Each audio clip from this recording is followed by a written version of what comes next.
All right, what's going on, college football fans, quarterback fans? Welcome to another QB Spotlight live video, live show. We're just doing another recap video of the quarterback plays from Week 7. We're going to spend the majority of today talking SEC quarterbacks. We're going to go through every SEC game or every SEC matchup from this weekend and discuss the quarterback and the quarterback play and talk about the keys to victory for some, and then other notes and keys for the quarterbacks that did not win. And we'll still go through the rest of the country as well, if that's something that any of the listeners want, if we have any that come in. And we'll also hit the group of 5 quarterbacks at the very end of the show as well. So if you're watching this live, thanks. If you're watching this after the video is already done, thanks as well. QB Spotlight is just a big quarterback hub. We talk all things quarterbacks, spend the time majority on the quarterback of the college football quarterback position. But we have these previews, recaps. We have quarterbacks come on the show and talk about their experiences. We have former quarterbacks as well. So just a big quarterback hub that we dive and talk into. So with that said, we got a lot of quarterbacks to cover. We're going to do a few deep dives. And we're going to start with Florida and South Carolina. And real quick, if you like quarterback content or just college football in general, please consider subscribing and liking and sharing all that YouTube stuff. It does help. And if you come in and you are in the live, leave a comment. If you are rewatching the show, you can leave comment as well. So let's talk about Graham Mertz first, Florida quarterback Graham Mertz. By far his best game as a Florida Gator, and probably his best game in his career, right? Maybe that first game he started Wisconsin when they played Illinois. That game always gets brought up.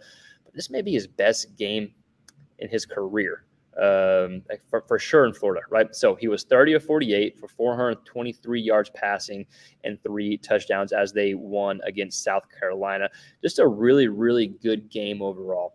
And the offense for Florida, you saw kind of evolve. I think you actually saw the element of the vertical passing game. You actually saw an element of the extension of the offense. You saw like another element, another phase of the offense, and Graham Mertz did fantastic, right? So yeah, best game of his career by far, or best game of his Florida career by far, arguably his best game of his career. And it was kind of a back and forth game. Eventually, Florida took the lead. Then South Carolina came back and took the lead. And then Graham Mertz needed to have a game-winning touchdown drive, which was outstanding. Several big conversions, especially that 4th and 10 to Ricky Pearsall. And Pearsall is an absolute stud, the receiver for Florida. Just made some outstanding plays. And then the game-winning touchdown pass was that little kind of skinny post pass to Pearsall. So let's talk about the keys. Let's talk about what he was able to do. Let's talk about how he was able to have success against South Carolina and end up having such a good game. Number one, it was the vertical shots that we talked about. The vertical shots, pushing the ball downfield, doing more than just a short game, right? Like we said, it was an extension of the offense. The offense evolved a little bit. Number two, he was very efficient in every type of pass play that he did. He's always been efficient. Like the completion percentage is always pretty high, but it's always been, the short passes, the quick passes, which is fine. It's part of the offense. But like I said, he was efficient, push the ball downfield. Then number three, they didn't rely on the play action nearly as much. Like there's play action. Yeah, there's some bootleg and some rollouts that Mertz did. But a lot of the success actually came on just passing down. So a lot of the success came on straight dropbacks. Like I don't think the run game got us going, didn't get as much success or get rolling as much as maybe the previous games for Florida. Some of that was being down and having to pass. But Graham Mertz, whenever he had a straight drop, so no play action, just a straight drop back pass, he was 21 of 33 for 288 yards and 1 touchdown. For the offense that Napier runs, that's really, really good, especially when, Napier sets Mertz up to be successful because of the play action game and to rely on the play action. That's a really, really good number for Graham Mertz. So let's talk about the vertical shots that he's been able to hit, because I'm pretty sure it's the highest yards per attempt so far. It was 8.8, and he's been like that 6-ish, 6.5 type range the previous games. Graham Mertz, he had 10 completions of 10 yards or more and 4 completions of 20 yards or more, which is outstanding for that offense. I think coming into the game, did he have 8 or 6? I can't remember exactly how many completions he had of 20 yards or more, but he had nearly half those completions in just this one game. Then the efficiency, right? He was able to still run the offense. He took what the defense gave him, and then we saw them be able to evolve and attack the defense deep, attack vertically. And like we said, Ricky Pearsall was absolutely huge in that game. The straight dropbacks for Graham Mertz were I think was what won them the game. Like they weren't able to rely on play action. And so we saw just another element of that offense. So really, really impressive performance, really, really impressive game by Graham Mertz and just the Florida offense in general. I thought rookie Pearsall was huge, and he pretty much took over that game, especially the last drive. Let's talk about the last drive real quick before we move on to Spencer Rattler, because I do want to talk Spencer Rattler because he played a hell of a game as well. But let's talk another minute or two on Mertz. That drive, that fourth down, or that fourth quarter drive to take the lead, that could be I don't know if program, leading drive, but definitely the season could continue to progress and go forward and go upward and have a few more wins because of that drive. Like that drive could really bring some momentum into the season. I think that 4th and 10 play to Pearsall, when he was able to roll out, Pearsall was covered too, or he was going towards the sideline. So Mertz actually did a pretty good job just throwing it where Pearsall could make an adjustment and catch the ball, and the DB wasn't able to. So then they get that. Then they have a few other big plays to go downfield. Then they have that was a sweep play or a running play that lost 5 yards, and I was like, oh my gosh, what is going on? I was thinking like they should not be running the ball right now. Obviously, I don't know what I'm talking about. But then I think it was after that play they threw that little bang route, that little skinny post to Pearsall, and he was open. It was a great ball by Graham Mertz. You could tell Mertz was feeling it. Mertz was comfortable, even on that drive when they were, the first 3 plays weren't successful until that 4th down and 10 conversion to Pearsall. Even on that drive, like he was calm the whole time. So again, great job by Graham Mertz. Probably the best quarterback play in the SEC this week. You could probably argue Jayden Daniels, but you can probably argue that any week right now. But just to recap, Mertz, the vertical shots they were able to take, highest yards per attempt so far this season, I believe. Still efficient run the ball and not relying on play action. He had to drop the straight drop back passes, which made the game even more impressive. 30 of 48, 423 yards passing, 3 touchdowns, and that big game-winning fourth quarter drive to win the game. And a lot of the rushing yards, real quick, I should probably mention a lot of the rushing yards have went down in the game because of the safety that Florida took at the end of the game, and all the knees they took. They kind of were running backwards to let the clock run out. So that's probably why the rushing yards were so low this game. All right, let's go on to Spencer Rattler, because I still want to talk Spencer Rattler. This was by far the best matchup of the whole weekend. As far as the quarterback play goes, because as good as Graham Mertz played, Spencer Rattler played just as good. You could maybe even argue he played even better, depending on what you're looking for. But Spencer Rattler was 23 of 30, 313 yards passing, 4 touchdowns, had 1 interception, and that came at the end of the game. They were just trying to push the ball downfield and make a play. And he had 46 yards on the ground rushing. So he had a ton of success. Like, the offense for South Carolina was not the issue by any means. Spencer Rattler had a huge game. There are several keys why, I think, but I thought he played such a good game, and one of the biggest reasons why was he had more time. The offensive line did do better, but I thought the play calling, I thought they protected the offensive line a bit more. I thought they were able to get Spencer Rattler using his legs a bit more, not just scrambling, but he did scramble, but he was able to buy time with his legs. He was able to maneuver from the pocket. I thought it was just a really good offensive game plan overall for South Carolina and Spencer Rattler. So the keys of why he had success, if you didn't get a chance to watch this game, or you just kind of want to get some updates of how Rattler did. But one, who's able to use his legs, not just running, but buying time. The rollouts happened. One of the best touchdowns of the game, at least for that Rattler threw, was in the second half. I want to say it was the fourth quarter. And I think it was the touchdown that got them ahead by 10 initially. But he was buying time with his legs. He wasn't rolling out. He was just kind of backpedaling towards the sideline. Receiver came open to the end zone, able to hit him in stride for a touchdown. So he was able to buy time to protect the offensive line and to let the receiver run the route and get open. And something else that he did really good was manage the pocket. You heard the broadcast talk about just managing the pocket presence, maneuvering in the pocket. It's something he did really, really good on. If you go back and watch the film, again, I wish I could just show film here.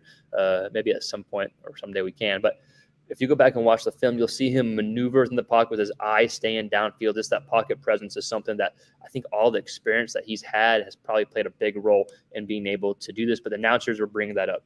This managing the pocket, something he did really good with. And that led to being decisive with his throws, being on time with his throws. He was efficient in every area passing. And against the blitz was probably his most impressive feat yesterday. He was 11 of 14 for $193 and 3 touchdowns versus the blitz. So 3 of Rattler's 4 passing touchdowns came against the blitz yesterday. Like, he was just on. But like most of the season, he's been just on it. And I thought the offensive line played better yesterday. 1, they played better. And then 2, he had more time because he used his legs running and just buying time in the pocket and just on some design and rollouts as well. So Graham Mertz, Spencer Rattler, 2 of the best quarterback performances in the whole weekend yesterday. Again, if you're watching, if you're tuning in, if you want some quarterbacks mentioned, let us know in the comments below, and we'll keep rolling. All right, so let's move on. Let's see who we want to get to next. Let's go LSU. Let's go Jayden Daniels. LSU, Auburn against LSU. We're talking some Auburn quarterbacks too. Again, we're going to go through every SEC team and talk about every SEC quarterback, some more than others right now, but we will do some deep dives on a few others. So Jayden Daniels, another fantastic week, another fantastic game. My main note here was same thing, but new week and new opponent. He played unreal again. It truly looks easy to him. Running, throwing, everything looks easy. He was 20 of 27 for 325 yards passing, 3 touchdowns, 1 pick, 93 yards rushing. We even saw him try to slide at the end of the game. The announcers were talking about all the hits he's taken, but we did see him try to slide at the end of the game. So kudos to Daniels on that. They're kind of running the clock out right before their last touchdown. Yep.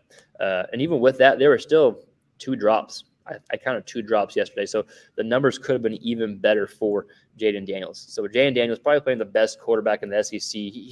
I don't keep up with like the Heisman stuff, but he should start being talked about as a Heisman contender because he's up there. And I saw a list yesterday too that had Daniels as I think it was Mel Kiper's list talking about him being the 9th rated quarterback to come in the NFL draft. Like, in my thoughts, he's top 5 for sure. He's got to be. He's playing unreal football. All right, so let's talk about the main key to the game for Jayden Daniels that led to his success against Auburn, because it was actually different than the previous games. Like, the numbers look similar, right? 300-something yards passing, almost 100 yards rushing, 4 total touchdowns, or 3 total touchdowns, I believe. So it looks similar to the previous games. But the main key for Daniels is he took what the defense gave him. Now, he always does that, but the past few weeks, the defense has kind of given him the opportunity to push it downfield, and he has. This week, Auburn kind of took that away. They did a good job of taking the deep shot away. Daniels, coming into the game yesterday, led the SEC in passes completed with the ball thrown 20 yards or more in the air. I think he had 20-something. I think he had – how many did he have against Mizzou? He had like 5 against Mizzou last week. So it's a big part of his game. It's something he's good at, but he only had 1 last night against Auburn. Only 1 passing play where the ball was thrown over 20 yards in the air. So Auburn took the deep ball away. Jayden Daniels was like, cool, no big deal. We'll find another way. And the ways that he did that was, 1, getting the ball to his receivers in space. From Lacey to Neighbors to at the running back, Emery had a short throw in space that he's able to take for like 40-something yards. So he got the ball to his receivers in space, and they were able to have a ton of yak yards yesterday. But that's because Daniels took what the defense gave him. He only had 5 completions thrown 10 yards down the field or more, right? So everything was just like 15 of his 20 completions. The ball was thrown 9 yards or less in the air, with some balls thrown behind line of scrimmage. So it was just the ball was getting out quick, but Auburn just wasn't allowing deep shots, and so Daniels was taking those short, quick games, and the receivers were able to make plays and have a ton of yak yards yesterday. But it starts with Daniels. It starts him taking what the defense gives him. And LSU started super fast yesterday. Like, they jumped out to a 17-0 lead. I was like, man, this game is going to get away from Auburn. They started real fast, largely because of Daniels. I thought the game was going to get away, and then I thought the game was actually going to turn into a game.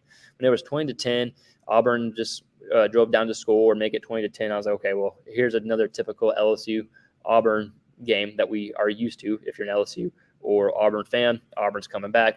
But then it was almost like the potential for that to happen was eliminated quickly, because when you blinked, LSU was up 34-10 again.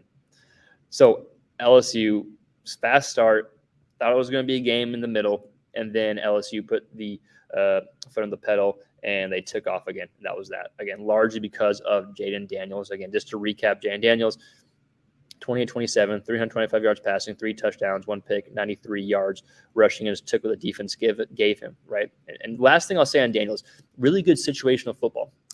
there were several 3rd and 7s on back-to-back on the same drive. 3rd and 7 conversion. 3rd and 7 conversion that actually led to a touchdown. So being able to convert on those third down, third passing downs is also something really impressive too. There's no threat of the run game, no threat of play action there. Okay, so let's talk just briefly about the Auburn quarterbacks, because I do want to hit on every SEC quarterback here. Peyton Thorne and Robbie Ashford, 15 to 27 combined for $154, 1 touchdown. Just no real threat of the passing game, not yet at least. Thorne's a better runner than people probably expect. Ashford has had some success on the ground, but they just couldn't really do anything yesterday offensively. I feel pretty good that the offense is going to work in the future for Hugh Freeze. I think the question is, the offense get rolling this year or not, right? We know at some point it's going to. It's just when. So, again, not a lot of real takeaways for the quarterback play for Auburn yesterday. I think everyone knows that the improvement is needed there. So let's move on. We'll go talk about let's talk about that. Let's go to the Aggies and Tennessee game. Joe Milton and Max Johnson. Again, if you're rewatching this, please like, share, subscribe, all the YouTube stuff. It really does help, and we just do a lot of quarterback content. So let's talk about Texas A&M and Tennessee. Joe Milton, Max Johnson, 2 quarterbacks that we previewed going into this into the weekend, and 2 quarterbacks that probably played poorer than they wanted to, right? Quarterbacks that maybe didn't have the games that they wanted to. We'll talk on Joe Milton first. Now, I did think Milton actually played better than the stats suggest. He was like 11 of 22, barely over 100 yards passing, but there was that drop. I think I had 2 drops accounted for, maybe more, but there was that drop that would have been a touchdown yesterday. Wide open receiver, really good job scheming that receiver open that Milton threw, just hit the receiver in the hands, and he just dropped it, right? But even with that, he played better, not much better than the stats show. He was still off on some throws. Like, even the completions are kind of behind the receivers. It's not hitting his guy in stride. And Milton's a guy who I thought has actually played better than people have suggested this season, but yesterday wasn't a great performance. Now, A&M was able to get a lot of pressure, but the fact that the key of why they're able to win is not really because of Milton, even though he did have some runs yesterday. It was the run game was so solid. They still had over 230 yards on the ground. That was huge. They relied on the run game. So I think if you're Tennessee, I think if you're Milton moving forward, just you have like the main key I have for Milton with this takeaway is just some overall improvements. Whatever that means, get on the same page with your receiver. Just some overall improvements. The interception, he had his eyes locked on his target the whole time. The DB was able to jump that. And then only 3 passes were completed beyond 10 yards. I know the offense calls for a lot of short passes, balls behind the line of scrimmage, but I say you got to win, you got to have more than that. They won yesterday, but to consistently win, to take the step Tennessee wants to take, you're going to have more deep throws than that. I'll take a quick swig of water, then we'll talk about some Max Johnson. All right, let's talk Max Johnson, A&M quarterback. Okay, so stats: 16 to 34, 223 yards passing, 2 interceptions, and he gets hit a ton. There was a ton of pressure on Max Johnson, or a ton of pressure got to him. However, with that said, he's holding on the ball too long. That's my big takeaway with Max Johnson. I talked to some A&M fans, and they kind of have the exact same sentiment. Like, he just holds on the ball too long. A lot of the reasons why he's getting hit so much is because he's holding on the ball too long. So that could be several reasons. Sure, the offensive line at time will give up pressure, right? But why is he holding on the ball too long? Like, that's the biggest answer. Or that's the biggest question, and we don't know the answer. We're just some fans and people watching. I think number one is it play calling, right? Is that an answer? Is it him not knowing where to go with the ball? Is it the receivers not getting open? It's probably a combination of both. But you'll see, especially as the game went on, the play calling and the routes and the schemes takes longer to develop. So Max Johnson is one, having to hold on the ball too long for the routes to develop. And I still think he's probably getting adjusted to that offense too. I mean, they played a really good defense. Like, you got to give them a lot of credit. They played a really good defense, but still, he's just holding on to the ball too long. So we got to find ways to get the ball out quicker. Like, in both games, the past games for A&M, against Bama, against Tennessee, the first 2 drives, they moved the ball much better. The ball was getting out quicker. You saw the ability to process the defense was a lot quicker. And then as the game went on, that's when the ball, Max starts holding on the ball too long. The sacks start piling up. The hits start piling up. Again, Tennessee's a really good defense. Max Johnson, I thought he didn't play horrible by any means. It's a good defense, but overall, not the performance he probably wanted. They didn't even have 300 yards on total. They didn't even have 300 yards on offense yesterday. So yeah, started fast, but that was about it for A&M offensively. Not the performance they won. I still think Johnson's a good quarterback. I still think there's some stuff to like about Johnson, but there's some stuff that needs to get cleaned up, like with Milton. All right, let's keep moving on. Let's talk Mizzou, Kentucky. This is a good one. Mizzou and Kentucky. I really like Brady Cook from Mizzou. And so, yeah, let's start with Brady Cook. So, Brady Cook, if you look at the stats, if you look at just the box score, you'd say, oh, not a great game, right? 19 of 29, a buck 69, one touchdown, one pick. Did have 40 yards on the ground and a touchdown on the ground. So if you didn't watch the game, you're just looking at some box scores, you'd be like, oh, okay, that's it's not a great game. But if you watch the game, I actually came away from it like way more impressed with this type of performance than the game against LSU last week. And that maybe I'm wrong in thinking that. I know he had a great game against LSU the other week, and he's played really good football just in general. I think he's one of the best quarterbacks in the SEC right now. But the most impressive thing as a quarterback or as a team in general, but specifically a quarterback, since we're talking QBs, is whenever you don't have your A game, whenever things aren't going your way, whenever you're struggling, but you still find a way to win. You still find a way to overcome. The numbers don't look great, but as Jalen Hurts said a few weeks ago, the Eagles quarterback isn't the point to win. Like, who cares about the stats? I think it's a sign of a good quarterback and a good team where things don't go your way. You get down early, you get down 2 touchdowns early. It's not looking great, but somehow you find a way to win. They were down 14-0 to Kentucky and kind of quick. I thought Kentucky was actually going to run away with this game at the beginning. I was like, oh, man, this is not looking good. Mizzou was struggling on offense. Kentucky fired off quick. I didn't think they were going to win. I thought Kentucky had a chance to run away with it. But they found a way to win. Bad start, found a way to win. And that pump fake, the touchdown off that pump fake, the announcers were talking about it yesterday, I know. But it really was a switch went off after that happened with Mizzou. A kind of a switch went off and they went on their run, and then Kentucky had no chance to really come back after the fourth quarter came along and Mizzou really pulled away. So even though this game isn't a great statistical game, it's not a game that's going to get them all conference or anything like that. I think if you're a scout at the next level, or if you're just an evaluator, you enjoy these type of performances. Just because it wasn't a statistical game, it wasn't a shootout. You had to find a way to overcome a bad start. And a few more kind of notes here. They only had one completion, 10 yards or more downfield. So everything was really, really short stuff. I think he was like 16 of 18 on balls thrown 9 yards or less, right? So that's where they lived for the most part, was that short, quick game. Kentucky has a pretty good defense. You got to give them credit. They didn't let any big plays happen. They took that threat away. They said, hey, we're going to keep everything in front.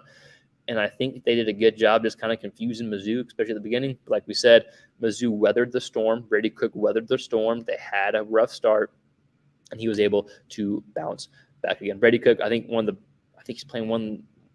the best quarterbacks in the SEC right now. He's playing really good football, and this performance won't get any highlights or records necessarily, but I thought it was a really good performance and a sign of a good quarterback, just a good team overall. So let's talk a little bit about Devin Leary, the Kentucky quarterback. We'll briefly touch on this because he did not have a great game yesterday either.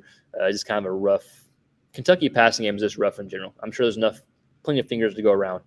I'm sure the play calling, everything, right? It's just rough in general. Now, the run game is their bright spot, and they started fast. They started off good. They started off hot. Great start to the game. The run game was going. Leary had a touchdown pass early, but after that, after they got up 14-0, they had one touchdown after that, and then just really nothing. Leary was 14 of 27 for a $120, 2 touchdowns, and 2 picks. There's no consistency within that Kentucky offense, which I think really hurts them. And Leary's tricky. I don't have it all figured out. I mean, I'm some guy on YouTube, so of course I'm not going to have it figured out. But the system just isn't working. He's just not fitting in right now. And I don't know if the system needs to maybe adapt to what Leary's comfortable with. And the broadcast was talking about it yesterday. Like they said, more tempo. Like the broadcast mentioned more tempo, and I agree with that. Was it Cole Kubalik? I forget who was talking on the SEC network, but they were talking that whoever was talking was saying that they discussed some stuff with like former staff members on NC State asking, why isn't this working? What do you think needs to work for Devin Leary? And they mentioned more tempo. I think that could be beneficial. Get more tempo, get him in a groove. Because there are times, man, when Leary rips it, it's NFL good. When he rips it, looks pretty. It's when he's playing efficiently, it looks good. But then there's other times where it's just not on. So they got to figure something out offensively and in the passing game, I think, to take that next step, because teams are just going to like start sitting on the run. That's kind of what Mizzou did second half yesterday against Kentucky. All right, let's move on. We got 2 more games, 2 more quarterbacks to break down, and then we'll talk a little bit more about some G5 or any other quarterbacks. So if you're watching, if you want any quarterbacks mentioned or talked about, even though we're spending the majority of the time with the SEC, please let us know, and we'll definitely get to it. All right, Arkansas, Alabama. Let's hit on that next. Let's talk Jalen Milroe, Alabama quarterback. Let's talk about his performances, the keys that led to victory, maybe some stuff to improve on, but kind of just discuss how they're able to get away and get a win in a really close game against Bama. So let's look at his stats first. He was 10-21 for 238, 2 touchdowns. Did have a touchdown on the ground, but also had negative yards rushing. Arkansas was able to get 5 sacks, I believe, yesterday. This is 2 straight games that they've had 5+ sacks, and Milroe hasn't really been able to do much on his legs. And he did pick up a huge first down on the drive yesterday that sealed it, that they were able to run out. And he did have a touchdown on the ground. But besides that, not able to get a lot going on the ground. So Milroe, super hot start. The first half was unreal. I think he had 4 completions of balls thrown 20 yards or more in the air in the first half. Like, I thought they were going to run away with this game. So huge first half, hot start, super slow second half. I think the second half he was like 2 of 10 or something like that. So if he was 2 of 10, 2 of 10, 2 of 9, something like that, that means the first half he was like 8 of 11. So just not a lot of success in the second half. However, he did have his probably most impressive throw of the game in the second half. You watched the game. It was a 2nd and 7 on the drive that they sealed the game on. He was backpedaling, pressure in his face, threw a great kind of 2-ball. So just kind of lofted the ball over a defender of Arkansas, and it kind of fell right into the Bama. I think he was a receiver or tight end who caught the ball over the middle of the field, and then they're able to run the clock out shortly after that. That was a huge conversion. So really good throw, really good play, even on a half that you struggled on. So keys, what was he able to do? Well, first half, push the ball deep again. He was 4 of 8 with balls thrown 20 yards or more downfield. I think every one of those completions came in the first half. But after that, they weren't able to do much. Arkansas's defense played really good. So first half was really, really good for Milroe. Second half, as an offense for Alabama, not super great, right? But real quick on this first touchdown, actually, the announcers were talking about the blown coverage, wide open receiver, but it's actually a really good job on Milroe in his eyes, getting the safety to bite down. There's an up top safety. The up top safety bit down an underneath route. And so the other receiver was able to kind of run right by that safety. But I thought it was because of Milroe's eyes that he was able to kind of bite down, and then Milroe was able to hit him. So I still thought Milroe played a good game despite some improvement areas in the second half. They found a way to win, so he'll learn and grow and build on top of that, right? Super hot start. Not a great second half, but, again, made the throw of the game in the fourth quarter that helped seal the game. All right, KJ Jefferson, Arkansas quarterback. We got to talk about KJ some in the offense. We got to discuss it a little bit. So if you look at his numbers, again, kind of pedestrian, right? 14 24, $150, 2 touchdowns, and then 26 on the ground, 24 on the ground, if I remember correctly, on 14 attempts. Got sacked 4 times yesterday, so some of those negative yards will play into that. But the big takeaway, there's a few takeaways here if you want to dive into it, and we could talk forever on the Arkansas offense, which I won't. But we'll talk a little bit about KJ Jefferson. They were only in this game because of 3 plays yesterday. Now, the score was 24-21, correct? If I remember correctly. But they were only in that situation because it was 24-6, and then Arkansas, I don't even say storm back. There were just a few situations that led Arkansas to get to that number. And it was because of 3 plays, and it was all because of KJ Jefferson going off script. Not the scheme of the offense, but KJ going off script. He had 2 runs of 20-plus yards, and it was when the play broke down, pressure was coming in, he just took off and run. It was awesome, right? So 2 runs of 20-plus yards. Then he did have a pass of, I think, 30-something yards, and it was, if you're an Arkansas fan, you, of course, saw this when the defender for Bama was on him. KJ just threw him off, took him a second, he threw him off. Super impressive play. It kind of reminded me of the play against BYU last year, but he threw him off, rolled out, hit, was it the running back? Hit someone, just dumped it off to him. The running back was able to go for 30 yards. Without those 2 plays, they don't score. And on one of those drives, the first drive that they scored a touchdown on, it was in the third quarter, there were 2 defensive penalties of 15 yards each. So that's 30 more yards given to them. So besides those few plays and the penalty yards, there wasn't much going on offensively again. I thought the beginning of the game actually wasn't bad. I thought it was scripted well. They drove down the field, kind of like the beginning of the game the prior week. That they, when you have these scripted plays, I thought they actually did a decent job. They had a few field goals, and then the touchdowns came after that, largely because of these 3 plays by KJ, and then because of those penalties that helped. So KJ, I still think he's the potential and talent is there. I think it was showed yesterday with going off script. Again, we won't go into the offense of why things aren't working, why things aren't fitting. We've talked about that before. But offensively, I'm still not even sure to make of the struggles, right? There were 0 attempts of balls thrown 20 yards or more in the air, only 2 completions where the ball was thrown 10 yards or more in the air. The rest were all 9 yards behind line of scrimmage, which is fine if that's the offense, but that's not the offense that will be able to work in this league, right? To do that. So, how to fix it, how to get the offense going, how to get KJ comfortable, how to get the offensive line playing well, running backs, all that stuff. Because even when plays were open, even when they were doing the RPO yesterday, there were still a few passes KJ threw that were high, right? So the offense is struggling. Everyone's struggling. It's not just one kind of issue, I don't think, but everyone's struggling. But so how do you fix that? What do you do to get people comfortable? Well, I think you get some more tempo. I think you saw some flashes whenever their tempo was going, whenever they had those big plays and they'd go back to back. There were some successful plays back to back. I think get some more up tempo. And I think that getting that up tempo can get you comfortable, can get you in a rhythm, and can get you playing a little bit better football, can get the quarterback comfortable. So again, offensively, I still don't even know what to make of the struggles. I'm just some guy on YouTube talking.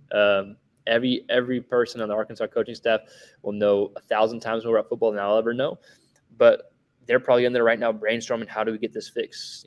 So my thought: try some tempo, try something that you haven't tried so far. But those are my thoughts on KJ and Arkansas. All right, so last game, Georgia, Vandy. We'll talk Ken Steele's first, the Vandy quarterback. They had a good start, 19-29, 200 yards passing, 2 touchdowns, 1 pick. Did enough to stay in it, but still lost 37-20. And then Carson Beck, the Georgia quarterback, 29-39, 261 yards passing, 1 touchdown, 1 pick. And that pick was almost a pick 6. Beck actually knocked the defender out, like at the 1-yard line, I believe. And Beck was someone I thought last week, played great against Kentucky. And then this game was kind of just type game, right? But if you look at the numbers, like Georgia should have won by more than 17 points. It should have been a 30. They should have covered. It was like 31, 33, depending on the what you're looking at. But Georgia had over 500 yards of offense, I believe, or right around over 500 yards of offense, and Vandy had less than like 220. So Georgia should have put up more points than 37, right? That should have been a lot higher, but sometimes it happens. And I was looking deeper at the game because I actually did watch a lot of this game and then kind of look back at it. Like the second quarter, I thought they were going to cruise when they got up like 24-7. I was like, hey, they're cruising. There was like a slow third quarter, kind of just sluggish, nothing really going on, just stalled, couldn't finish. But I think they went in kind of knowing they didn't have to do too much. Like last week against Kentucky, Carson Beck was like 5 of 7 of balls thrown 20 yards or more down the field. They're pushing the ball downfield. This week, 13 of his 29 completions were behind the line of scrimmage. Just a more conservative approach than they had against Kentucky. I think they realized they didn't need to maybe show everything against Vandy.